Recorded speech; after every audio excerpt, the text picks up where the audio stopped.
Bismillah, alhamdulillah, wassalatu wassalamu ala rasulillah, wa ala alihi wa sahbihi wa man wala. Rabbi srahli sadri wa yassirli amri wahlul 'uqdatam min lisani yafqahu qawli. Ibu-ibu, bapak-bapak, dan adik-adik pengajian kalian rahmati Allah, Assalamualaikum warahmatullahi wabarakatuh. Insyaallah kita lanjutkan kajian mengenai sedekah. Kalau minggu lalu kita membahas surat Al-Baqarah ayat 261, di mana Allah Subhanahu wa taala memberikan perumpamaan bahwasanya orang yang bersedekah atau berinfak di jalan Allah itu bagaikan menanam sebuah eh, tanaman ya, dan yang kemudian tumbuh ada 7 bulir, dan di setiap bulir itu ada 100 biji. Jadi intinya kita mengeluarkan sesuatu dan mendapatkan ganjaran, atau kita menginfakkan sesuatu dan mendapatkan ganjaran yang jauh lebih besar dari yang kita infakkan. 700 kali.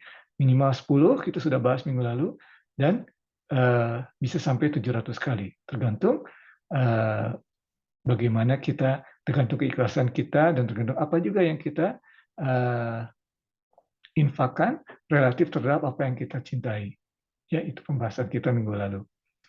Nah, di ayat 265 ini subhanallah, ya, Allah Subhanahu wa taala dalam Al-Qur'an dalam satu halaman memberikan banyak sekali perumpamaan mengenai sedekah untuk memberikan pelajaran kepada kita bagaimana pentingnya sedekah, ya.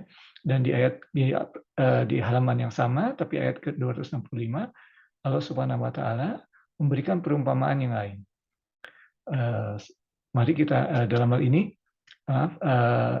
perumpamannya berupa pohon, ya. Mari kita membahas ayatnya bersama-sama, ayat Al-Baqarah 265 insyaallah.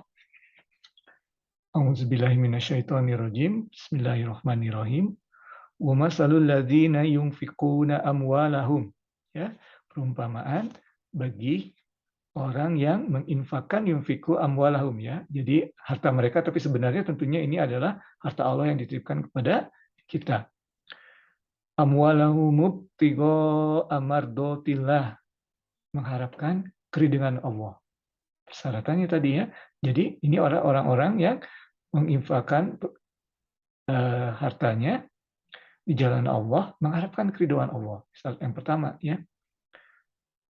Wasabbitam min anfusihim, ya. Kemudian dengan untuk meyakinkan dirinya, ya, insya Allah kita akan membahas ini lebih lanjut setelah ini, ya.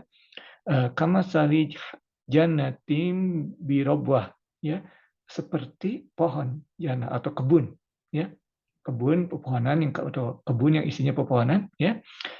Jannati birobwah, robwah ini adalah suatu dataran tinggi, jadi di sekitar gunung, ya, seperti kebun teh, ya, naik, tapi tidak terlalu di puncaknya tapi tidak di bawah juga. Itu biasanya tempat yang sangat ideal, ya, untuk kopi, untuk teh, bahkan untuk madu pun demikian, ya. Tidak di atas di puncak tapi tidak di bawah juga, ada di dataran tinggi tertentu.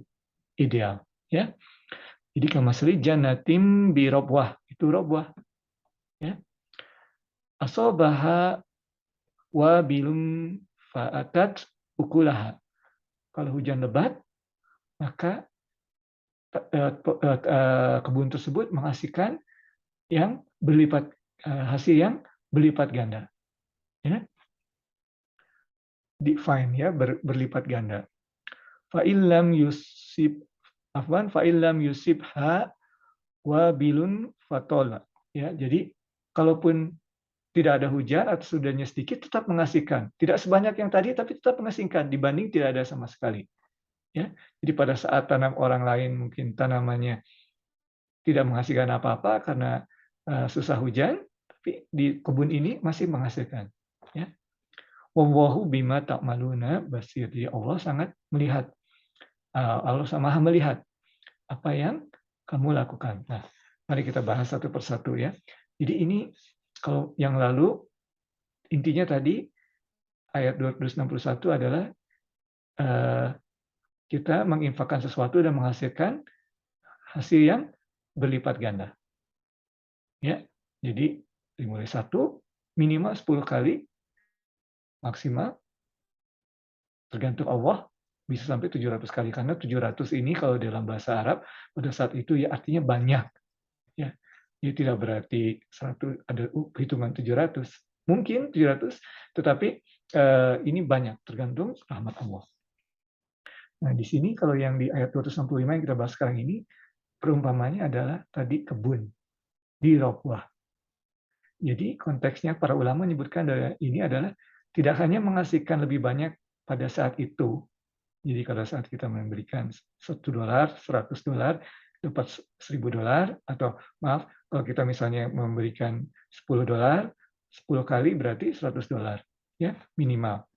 Nah, kalau pohon kan tidak one off, tidak satu kali kan. Jadi menghasilkan bertahun-tahun. Nah, dengan demikian, ini adalah perumpamaan dari Allah juga untuk orang yang bersedekah.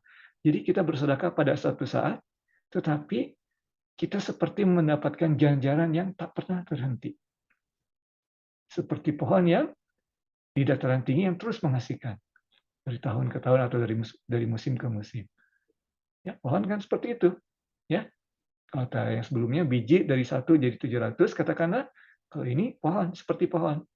Ya, jannah, kebun yang isinya pohon-pohon. Ya, jadi terus berulang. Ya,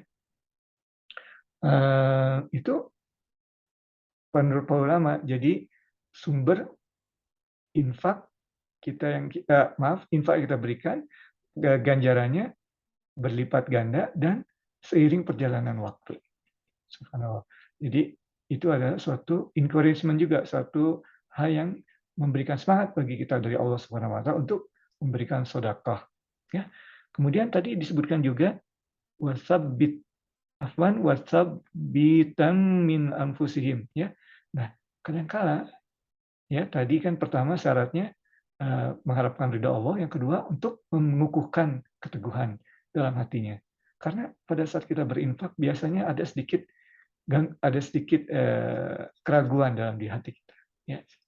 Dalam diri kita ada sedikit keraguan ini, kira-kira benar nggak ya dapat 10 kali lipat, atau ini apakah benarkah janji Allah bahwa ini bisa menghasilkan seperti kebun yang terus bersihkan berulang-ulang. Jadi ada keraguan atau bahkan takut. Aduh, ini sebetulnya saya perlu uang. Apakah ini saya akan mendapatkan rezeki lainnya untuk kebutuhan saya dengan menginfakkan ini, ya? Ataukah apakah saya masih bisa cukup untuk apa yang masih saya sisihkan karena telah memberikan uang ini. Jadi kadang-kadang sering terjadi keraguan dalam hati kita. Ya. Nah, di sini adalah menurut para ulama, ya, bahwa wasabbitan min anfusihim ini maksudnya yang pertama secara internal adalah untuk menyehatkan diri kita. Jadi kadang-kadang itu gangguan setan, waswasa, min syarri waswasil khannas, ya. Setan mengganggu kita, ya. Terus dengan memberikan sedekah, hati kita justru kita kadang-kadang keraguan tersebut hilang, ya. Karena salah satu prosesnya adalah kita meyakinkan diri kita, ya insya Allah saya akan memberikan sedekah ini. Ya. Kalau ada orang sedang trauma, ya, di terapi modern sekarang ini biasanya diminta oleh dokternya untuk mengucapkan sesuatu yang positif berulang-ulang. Jadi kadang-kadang kita diminta untuk melakukan kegiatan, melakukan sesuatu, atau katakan sesuatu, lafazkan sesuatu. Sama ini juga. Kalau ada keraguan dalam hati kita, lakukan. Lakukan saja. Jangan terimbas oleh godaan setan. Lakukan. Kita tahu bahwa sedekah itu baik. Ya, lakukan. Itu secara internal. Secara eksternal, menurut para ulama, ini juga seperti lanjutan kajian kita yang lalu. Kita juga harus kadang-kadang ragu apakah ini badan katakanlah yang memberikan sedekah ini atau yang diberi sedekah ini adalah orang yang tepat atau grup yang tepat atau organisasi yang tepat untuk menyalurkan sedekah kita atau bukan. Ya. Nah, kadang-kadang kita seperti pembahasan lalu harus melakukan riset, kita harus melakukan analisa, ya. mungkin perlu istiqarah juga, ya, mungkin perlu membaca-baca untuk memastikan organisasinya adalah organisasi yang baik, ya, dan dapat dipercaya untuk menyampaikan sedekah kita. Nah, insya Allah riset kita tersebut atau kegiatan kita untuk menganalisa atau memilih-milih badan sedekah yang dapat dipercaya itu merupakan amalan bagi kita juga, karena kita seperti petani yang memilih lahan yang baik, yang kita bahas minggu lalu kan. Kita juga sama, memilih organisasi yang baik, ya. Apakah organisasi yang di dalam negeri ataukah yang di luar negeri, yang lokal atau yang internasional, atau sedekah terhadap keluarga dan teman kita, atau sedekah terhadap pengungsi, ya, yang tidak ada hubungan dengan keluarga dengan kita, ya. Jadi riset kita tersebut insya Allah memberikan pahala bagi kita. Ya, jadi wasabitan min anfusihim itu tadi maksudnya seperti itu. Jadi, secara eksternal kita melakukan riset, kemudian yakin inilah yang terbaik. Secara internal kita meyakinkan hati kita, jangan mendengar atau terganggu oleh waswasa setan, min syarri waswasil khannas. Ya, kita selalu minta perlindungan Allah. Ya, nah demikian ayat yang ke-265 yang kita bahas pada kesempatan kali ini. Jadi kita telah membahas dua perumpamaan mengenai sedekah yang positif. Insya Allah minggu depan kita akan membahas perumpamaan yang diberikan Allah mengenai hal-hal yang dapat merusak sedekah kita, insya Allah. Demikian, ibu-ibu, bapak-bapak, dan adik-adik sekalian, semoga bermanfaat. Yang benar hanya dari Allah, kesalahan dari Irfan. Wabillahi taufiq wal hidayah. Assalamualaikum warahmatullahi wabarakatuh.